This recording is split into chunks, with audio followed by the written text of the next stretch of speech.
श्री राधे। मेरे चैनल पे आपका खूब स्वागत है। आज की वीडियो में फ्रेंड्स मैं आपके साथ शेयर करूंगी कामदा एकादशी की पूजा विधि क्या है। अपने घर में श्री हरि भगवान विष्णु और माँ लक्ष्मी की एकादशी के दिन हम पूजा करके अपने कर्मों को कैसे अच्छा कर सकते हैं और मोक्ष की कैसे प्राप्त कर सकते हैं। तो फ्रेंड्स, हिंदू पंचांग के अनुसार चैत मास में नववर्ष शुरू हो जाता है। हिंदू नववर्ष चैत के शुक्ल पक्ष में पड़ने वाली एकादशी साल की जो है 9 वर्ष की पहली एकादशी होती है। इसे कामदा एकादशी कहा के नाम से जाना जाता है। हिंदू नववर्ष में चैत्र नवरात्रि और रामनवमी के बाद आने वाली ये पहली एकादशी है।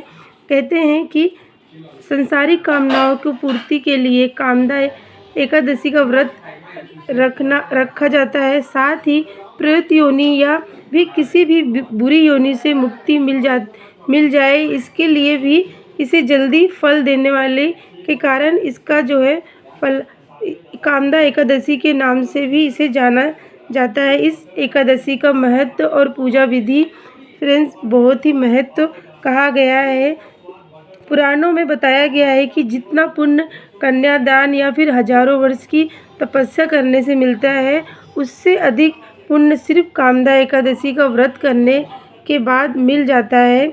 और कहा जाता है कि जो भी भक्त कामदा एकादशी का व्रत रखते हैं, दान तर्पण और विधि विधान से श्री हरि भगवान विष्णु और माँ लक्ष्मी की पूजा करते हैं, उन्हें मोक्ष की प्राप्ति होती है और उनके सभी पापों का अंत भी हो जाता है। भगवान विष्णु का उत्तम व्रत कहा गया है कामदा एकादशी का, और यह एकादशी कष्टों का निवारण करने वाली और सभी हमारी मनों की पूर्ण करने वाली एकादशी को कहा गया है। इस व्रत कथा को सिर्फ सुनने और मास से हमारे यज्ञ का फल मिल जाता है।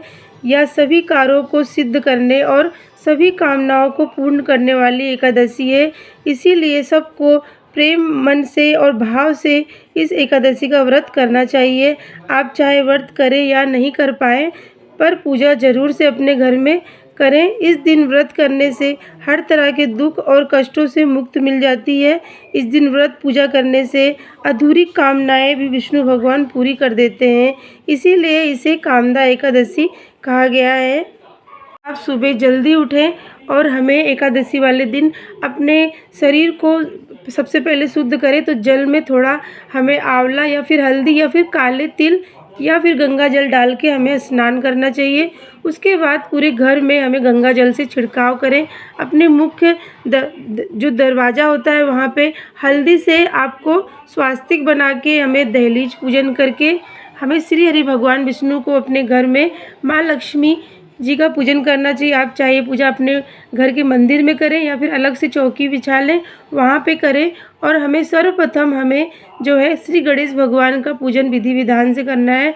उसके बाद माँ लक्ष्मी श्री हरि भगवान विष्णु जी की फ़ोटो हो तो उन्हें गंगा जल से या फिर शुद्ध जल से पोंछ ले। अगर आपके पास मूर्ति लड्डू गोपाल बाल गोपाल है तो उनको पंचामृत से उनको ज़रूर से अभिषेक करवाएं, उन्हें पीले वस्त्र पहनाएं और इस तरह से पूजन अपनी शुरू करें।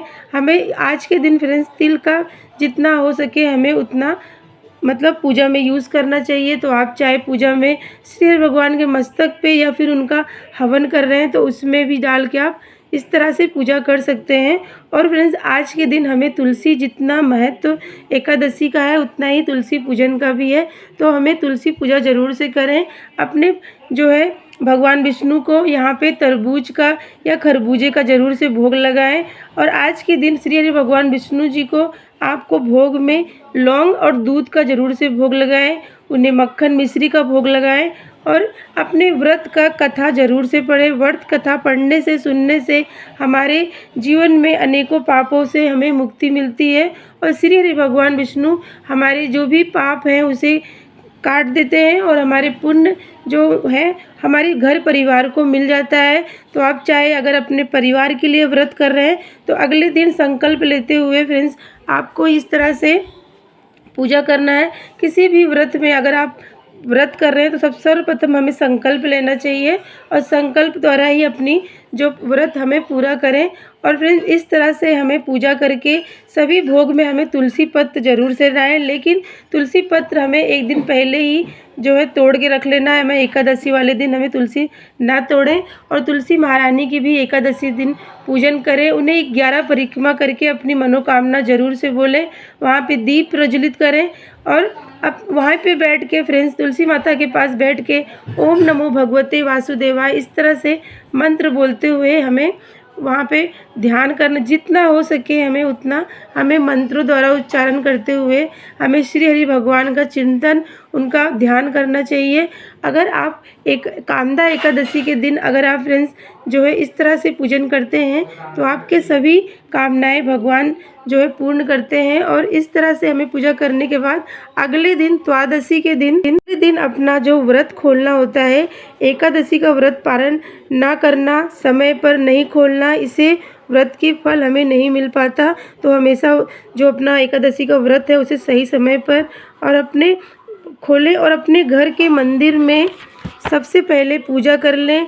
किसी ब्राह्मण के भोजन के लिए दान दक्षिणा निकाल दें। आप यहाँ पे सूखा अनाज भी उनके लिए निकाल सकते हैं, या फिर कुछ दक्षिणा निकाल के आप अपना जो है व्रत खोल सकते हैं। व्रत खोलने से पहले फ्रेंड्स आपको हाथ में तुलसी पत्र लेके आपको श्री हरि विष्णु, श्री हरि विष्णु, श्री हरि विष्णु इस तरह से बोल के आपको जो है व्रत पालन करना चाहिए। और फ्रेंड्स इस तरह से अगर हम अपने व्रत का पूजन और हवन जो भी हम मंत्र जाप कर रहे हैं उसका फल हमें पूरा मिले, तो हमें व्रत जो है एकादशी व्रत वाले दिन इस सब चीज़ों से व्रत ना भी कर पाए तो हमें पूजा ज़रूर से करना चाहिए, क्योंकि जो कामदा एकादशी हमारे सभी कामनाओं को पूर्ण करने वाली और हमारे जीवन से जो भी बुरी चीज़ें उसे मतलब बाहर निकल जाए, तो इसके लिए इस तरह से हमें पूजन करके अपने व्रत का जो है पूर्ण करना चाहिए। तो फ्रेंड्स यहाँ पे अगले दिन जो कामदा एकादशी होती है, इसी दिन से फ्रेंड्स जो है फूल बंगला उत्सव भी शुरू हो जाता है। तो आप भगवान लड्डू गोपाल या श्री हरि भगवान विष्णु जी को आप फूल ज़रूर से अर्पित करें, और जितना हो सके हमें यहाँ पे फूलों से सेवा करते हुए हमें भगवान का जो है कामदा एकादशी का व्रत करना चाहिए। तो फ्रेंड्स यहाँ पे मैंने आपको बताया कि हमें कामदा एकादशी की पूजा विधि क्या है और पारण समय क्या है। तो मिलती हूँ मैं आपको अगली वीडियो में, तब तक के लिए जय जय श्री राधे।